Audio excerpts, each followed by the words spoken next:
અમદાવાદમાં ભગવાન જગન્નાથજીની 149મી રથયાત્રા પૂર્વે ભવ્ય જળયાત્રાનું આયોજન કરવામાં આવ્યું છે।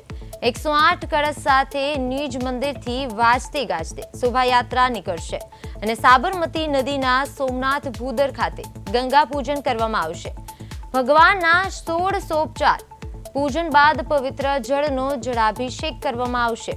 સાબરમતીમાંથી 108 કળશમાં જળ ભરી શોભાયાત્રા ફરી મંદિર પરત ફરશે। આ પ્રસંગે ભગવાન જગન્નાથજીને અતિ વિશિષ્ટ ગજવેશ શણગારથી શોભાયાત્રા કરવામાં આવશે, જ્યારે ગંગા પૂજનમાં રાજ્યના નાયબ મુખ્યમંત્રી હર્ષ સંઘવી અને પ્રદેશ અધ્યક્ષ જગદીશ વિશ્વકર્મા ઉપસ્થિત રહેશે। અમદાવાદમાં ભગવાન જગન્નાથજીની ભવ્ય જળયાત્રાનું આયોજન કરવામાં આવ્યું છે, જેમાં 108 કળશ સાથે શોભાયાત્રા નીકળશે। સાબરમતી કિનારેથી ગંગા પૂજન થશે અને ત્યારબાદ ષોડશોપચાર વિધિ બાદ જળાભિષેક કરવામાં આવશે। 149મી રથયાત્રાની તૈયારીઓ પૂરજોશમાં ચાલી રહી છે। આપણી હિન્દુ ધર્મની પરંપરામાં જળયાત્રાનું વિશેષ મહત્વ છે, ત્યારે પાવન નદીનું જળ લઈને બાદમાં પાવન જળથી જળાભિષેક કરવામાં આવશે। અમદાવાદમાં આજે દર વર્ષની જેમ આ વર્ષે પણ રથયાત્રા પૂર્વે જળયાત્રા યોજાય છે। આજ રોજ ભગવાન જગન્નાથની રથયાત્રા નીકળશે, જેમાં આ પૂર્વે પરંપરાગત રીતે જગન્નાથ મંદિરથી સવારે 8 વાગે વાજતે ગાજતે જળયાત્રા નીકળી છે અને જ્યારે હાથી, બળદગાડા, બેન્ડવાજા સાથે સાબરમતી નદીના સોમનાથ ભૂદરના આડે જળયાત્રા પહોંચી હતી, જ્યારે જળયાત્રામાં મોટી સંખ્યામાં શ્રદ્ધાળુઓ પણ જોડાયા હતા।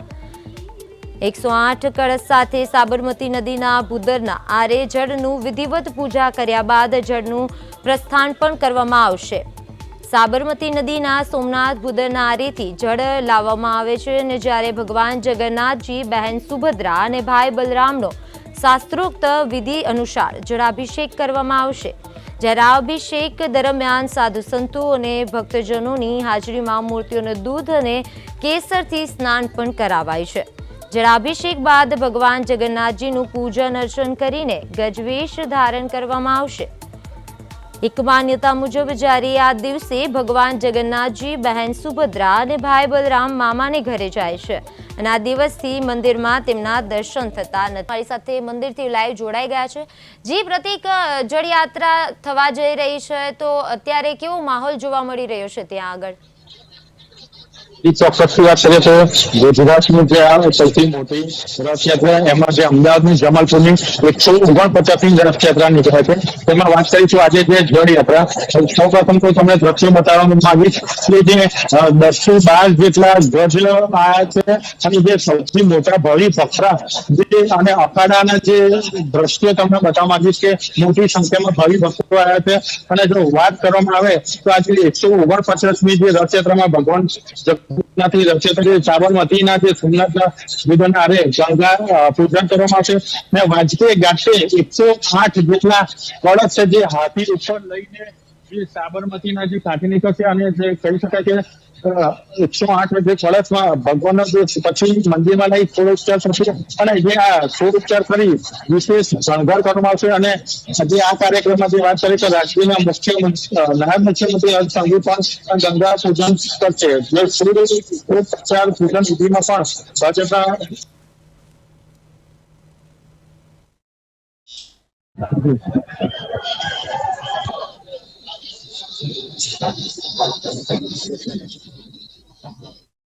કાર્યક્રમો છે તે યોજાશે પ્રતિક?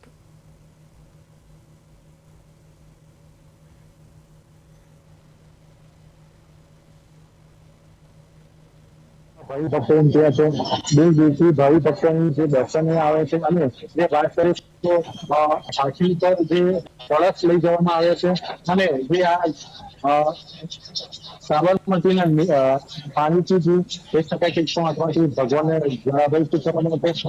જળાભિષેક કર્યા પછી કહી શકાય કે ભગવાન તેમના મોસાળે જશે અને ત્યારબાદ કહી શકાય કે અષાઢી બીજે જે અમદાવાદ જમાલપુરમાંથી જે મોટી સંખ્યામાં જે 149મી રથયાત્રાનું પ્રસ્થાન કરવામાં આવશે।